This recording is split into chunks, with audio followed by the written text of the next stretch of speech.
उसके नीचे चांदी जड़ाई, बीच बीच में चांदी के चल्ला, जिसमें वो लंबे काल तक के लिए सुरक्षित हो जाए, और बढ़िया इतर लगा के उसकी एक सुंदर पोशाक बना के सब तैयार करके 5-7 दिन बाद हम परिक्रमा करते हुए, लो ये अब तेरी लकुट, अब धर याकू। आज भी दीपावली के अवसर पर अब हम ऐसा मानते हैं कि पहले तो हम लाए थे, पर अब बाबा ने सजा धजा के दिया, तो हम उसे बाबा का प्रसाद मान करके आज भी विराजमान रखते हैं, और दीपावली के अवसर पर बाबा का स्मरण करके उसका पूजन करते हैं। बाबा को दिव्य वृंदावन का दर्शन हुआ। अब पुरानी बातें तो कही सुनी जाती हैं कि श्री स्वामी हरिदास जी महाराज ने अकबर को एक झलक वृंदावन की दिखाई थी, और महापुरुषों के बारे में सुना कहा जाता है। लेकिन इस युग में श्री वृंदावन धाम के चिन्मय रसमय दिव्य स्वरूप का अनुभव पूज्य बाबा ने एक बार नहीं, अनेकों बार ब्रजमंडल के चिन्मय स्वरूप का साक्षात्कार प्राप्त किया। आपको भी सुनाई होगी कई घटनाएं। पल्ली पार बंसीवट है, बंसीवट में बाबा विराजमान होके भजन करते। सोमवती अमावस्या आई तो बाबा का मन हुआ कि चलें वृंदावन में, बिहारी जी राधा वल्लभ जी दर्शन करके आए, यमुना जी का स्नान हो जाए। तो बाबा पैदल पैदल, पल्ली पारे बंसीवट, बंसीवट से बाबा पैदल पैदल यमुना जी आए, यमुना जी में गोता लगाया, स्नान करके यमुना जी पार किए, और पल्ली पार जब यहां आए इधर बंसीवट में, तो इधर पुलिन में आते ही वृंदावन का जो स्थूल स्वरूप दिखाई पड़ रहा है हम लोगों को, ये बाबा के नेत्रों के सामने से तिरोहित हो गया। दिव्य लता पताओं से आच्छादित परम प्रकाशमय वृंदावन पूज्य बाबा के नेत्रों के समक्ष प्रकट हो गया। बाबा ने देखा कि बड़े बड़े विलक्षण वृक्ष हैं, ऐसे पेड़ तो हमने देखे नहीं, ये कौन सा पेड़ है? तो निकट जाकर के देखा तो वो तुलसी का पेड़ था। किसका पेड़ था? तुलसी का इतना बड़ा पेड़ था, जितना बड़ा आंवले का या पीपल का पेड़ होता, इतना बड़ा पेड़ था। उसकी पीड़ इतनी मोटी थी, तुलसी की पीड़ इतनी मोटी। तो बाबा ने कही, भाई ये तो तुलसी नहीं हो सकती, क्योंकि तुलसी तो बच्चापन से तुलसी में जल चढ़ाते आ रहे हैं, तुलसी के दर्शन, इतनी बड़ी तुलसी, विशाल वृक्ष के समान तुलसी। तो मंजरी देखी, मंजरी वही, तुलसी का दल वही। तो कहते फिर हमने पत्ती लेके थोड़ी मुख में दी, तो तुलसी का स्वाद वही, मंजरी वही।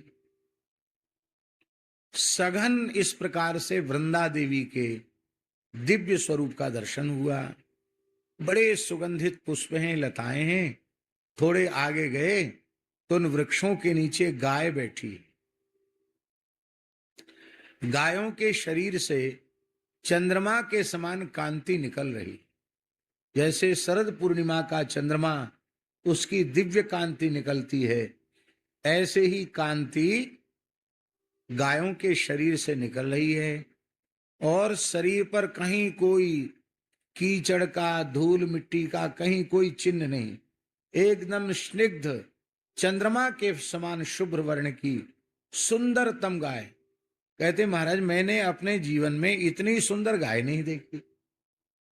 और गाय बैठी हुई गाय, ध्यान से सुने, बैठी हुई गाय इतनी ऊंची, जितना हम यहां से, ये चौकी है और हम इतने बैठे हैं, इतने ऊंचे तक बैठी हुई गाय, खड़ी हुई गाय तो ऐसी लगे जैसे हाथी, इतना बड़ा ऐन, मोटे मोटे थन हाथ में पकड़ने में नहीं आवे, दिव्य सुगंध निकल रही है। बाबा बोले भैया ऐसी गाय भी हमने नहीं देखी, न ऐसी गाय देखी, न ऐसी तुलसी देखी। आश्चर्यचकित हुए। कुछ तुलसी दल उसमें से बाबा ने लेकर के अपने कमंडल में रख लिए और फिर इसके बाद बाबा दर्शन किए बिहारी जी के, और उधर से जब लौट कर के आए तो कई संतों से बाबा ने कहा, बाबा कहते हैं हमने कई संतों से कहा, हमारे जो गौड़ीय संत हैं, निम्बार्क परंपरा के जो भी संत मिले प्रेमी, उनसे हमने कहा कि चलो चलो ऐसी तुलसी और ऐसी गैया। तो बोले वहां सबको लेके आए तो ना वो तुलसी ना वो गैया। तो सब हंसवे लग गए हमको देख के। बोले बाबा काय को पागल बना रहे हो? बोले लेकिन ये अनुभूति हुई कि वह वृंदावन, वह वृंदा सामान्य वृंदा नहीं, जिन वृंदा देवी के नाम से इस वन को वृंदावन कहते हैं, उन वृंदा देवी ने अपने दिव्य स्वरूप में दर्शन दिए और साक्षात कामधेनु गायों ने ही दर्शन दिए। उन ऐसे पूज्य बाबा महाराज, कितनी बातें हम उनकी आपको सुनावें। हम भाग्यशाली हैं जो ऐसे पूज्य बाबा का वात्सल्य हमें सुदीर्घ काल तक प्राप्त होता रहा। पूज्य पथमेड़ा महाराज जी भी यहां पधारे, 2 बार पधारे बाबा का दर्शन करने के लिए। ब्रज में बहुत ध्यान देकर सुने, ब्रज में सबसे पहले गोरक्षा के लिए आवाज बुलंद करने वाले पूरे ब्रजमंडल में, और वो भी संत स्वरूप में, यदि कोई एकमात्र थे तो पूज्य बाबा महाराज थे।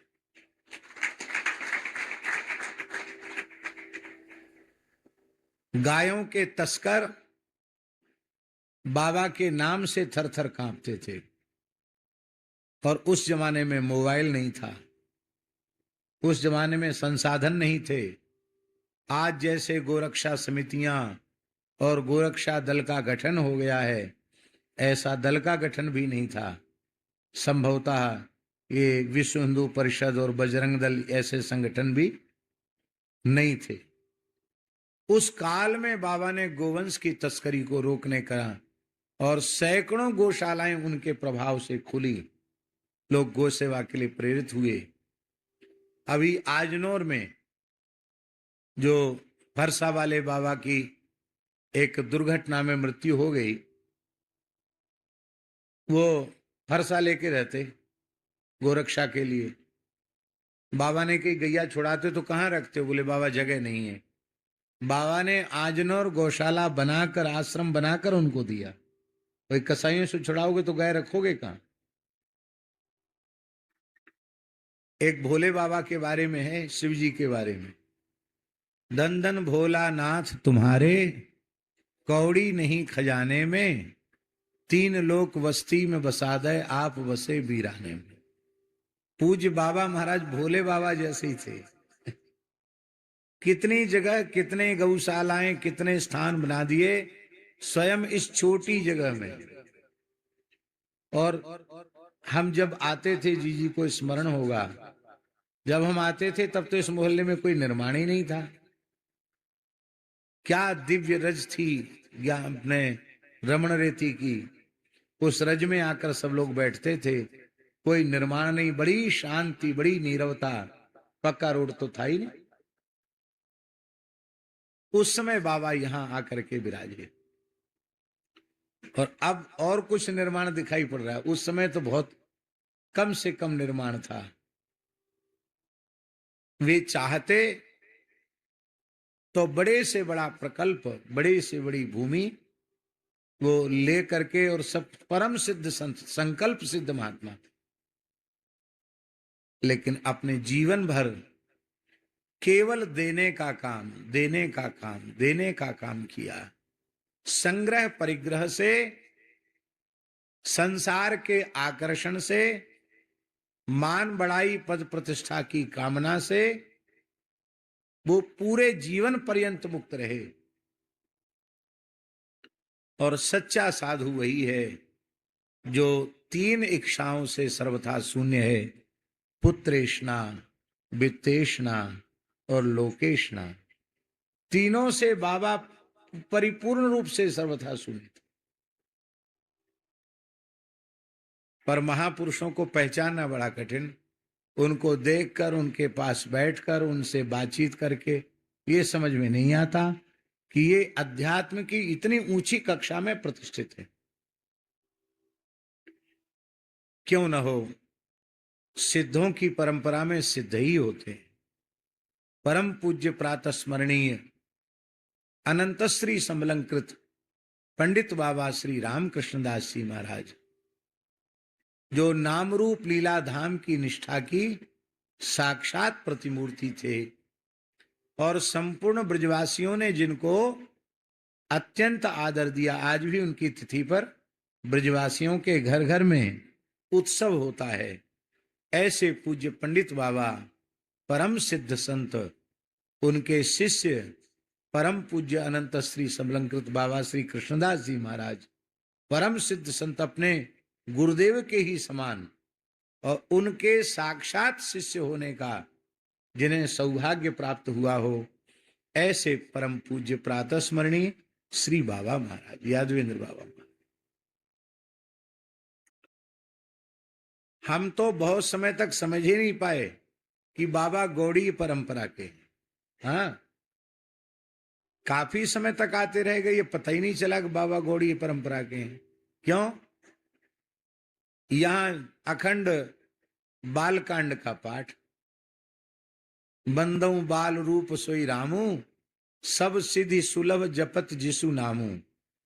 कहते बड़े ठाकुर सो काम ना है, हाँ, बड़ी कुरजाए हुए में बहुत कष्ट आवे, और छोटे छोटे बालक को का एक लड़ुआ दे दो राजी, एक बर्फी दे दो राजी, एक टॉफी दे दो छोटो बालक राजी। तो कहते बंधु बाल रूप सोई रामू, ये बहुत जल्दी रीझ जाते हैं, और इनकी सब सिद्धि सुलभ जपत जिसु नामू। इसी का संपुट लगा करके कोई आता, बाबा हम बड़े दुखी हैं, बोले हम बालकांड सुनाओ, इसी का संपुट लगा करके।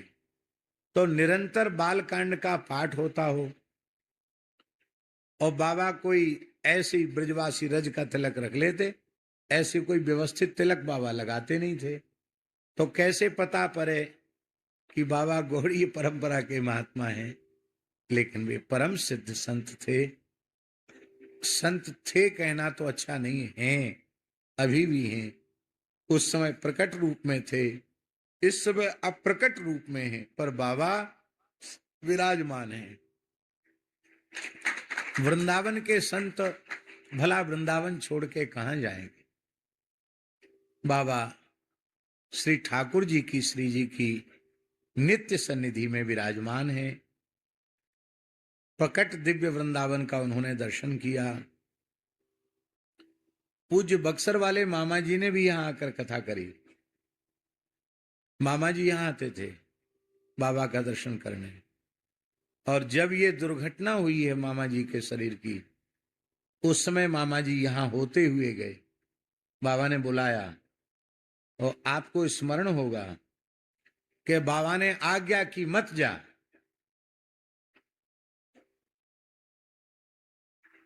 मत जाओ, यहीं रह जाओ, कहा। लेकिन पूज्य मामा जी महाराज तो सारा जीवन संतों की सेवा में ही उनका समर्पित रहा। पूज्य मामा जी ने कहा, संतों की आज्ञा है, करह में उत्सव होता है, वर्षों का नियम है, उसे नहीं छोड़ा जा सकता है, कुछ भी हो। ध्यान दें सीता शरण जी। फिर बाबा ने कहा तो ठीक है, जाए तो रहे होए, पर वहां ते कहूं मत जइयो, वहां से कहीं मत जाना। लेकिन फिर जिन संत ने आग्रह किया, उन्होंने, मामा जी ने कहा मैं नहीं जा सकता हूं, मुझे आज्ञा नहीं है। वो संत बोले मैंने आपके नाम का प्रचार कर दिया है, आप नहीं आएंगे तो हम प्राण त्याग देंगे। मामा जी कोमल हृदय के संत, वो व्याकुल हो गए। बोले जब अब चाहे हमारे जो होना हो सो हो, आप प्राण मत त्यागो हमारा। और मामा जी वहां से चले, वहां सत्संग भी किया, और लौटते समय ऐसी हृदय विदारक घटना घट गई कि आज तक सारा वैष्णव जगत स्तब्ध है। और पूज्य बक्सर वाले मामा जी के सहसा तिरोधान होने के की जो दुर्घटना है, उसकी क्षतिपूर्ति संभव नहीं। मामा जी का प्रथम उत्सव गोरे दाऊ जी में हो रहा था, और गोरे दाऊ जी में दास ही कथा कह रहा था। मामा जी के उत्सव में पूज्य श्री हरिदास जी महाराज से परम पूज्य बाबा महाराज, पूज्यपाद श्री यादवेंद्र दास बाबा महाराज को शरीर में बुखार था। उस ज्वर के समय बाबा आए, बुखार चढ़े हुए बाबा आए, और मामा जी की एक छोटी सी छवि लेके आए। अब जो भी साथ में होंगे उस समय उनको स्मरण में होगा। एक छोटा सा वस्त्र उड़ा करके इतना छोटा चित्र मामा जी का लेके आए, और हम व्यासपीठ से जैसे ही उतरे हैं, बाबा को दंडोत किया। बाबा ने फोटो लिया और ऐसे देख करके कहा, अब तू या में प्रतिष्ठित है जा। ऐसी बोलते थे वो, और बोले हमने प्रतिष्ठा कर दी है। यद्यपि यह बात हमें अपने मुंह से कहना नहीं चाहिए, और मैंने आज तक कही भी नहीं, पर आज पूज्य बाबा के स्थान में हम बैठे हैं, और बाबा की ये घटना मेरे सामने, मेरे जीवन में घटी हुई प्रत्यक्ष घटना है। उन्होंने कहा, मामा जी को प्रार्थना की उन्होंने, या उनकी भाषा में कहें तो आज्ञा दी, हमारी भाषा में कहें तो प्रार्थना की कि अब आप उनके भीतर, इस बालक के भीतर स्थित हो जाओ। हमारी पात्रता तो नहीं है कि इतनी दिव्य विभूति, जिनको साक्षात श्री किशोरी जी ने अपने अनुज के रूप में संबंध को स्वीकार किया हो, ऐसे भगवत साक्षात्कार संपन्न पूज्य मामा जी इस अपावन शरीर में, इस मलिन अंतःकरण में प्रवेश करें, ऐसी पात्रता तो हमारी नहीं है। लेकिन हम जब, उसके पहले हम पूज्य श्री मामा जी के पद कम गाते थे, लेकिन वो बाबा ने जब से कह दिया, उसके बाद से पता नहीं क्या चमत्कार हो गया कि हम शायद कोई ऐसी कथा नहीं जिसमें कोई न कोई मामा जी का पद न गाया जाए। और हम तो ज्यादा सुने भी नहीं थे, हमको मामा जी की धुनें भी उतनी स्मरण में नहीं है, लेकिन प्रायः मामा जी की कृपा से गा लिया करते हैं। ऐसी पूज्य बाबा की कृपा। एक और घटना सुनाकर फिर हम लीला का आरंभ करेंगे।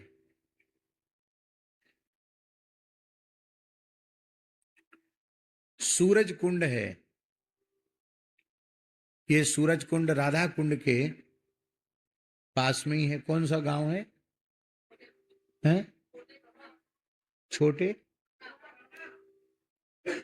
परम पूज्य श्री बाबा महाराज की जय। बाबूजी सीढ़ी पे आ जाओ, कुर्सी पे बाबा विराजेंगे, आप बैठ। जय।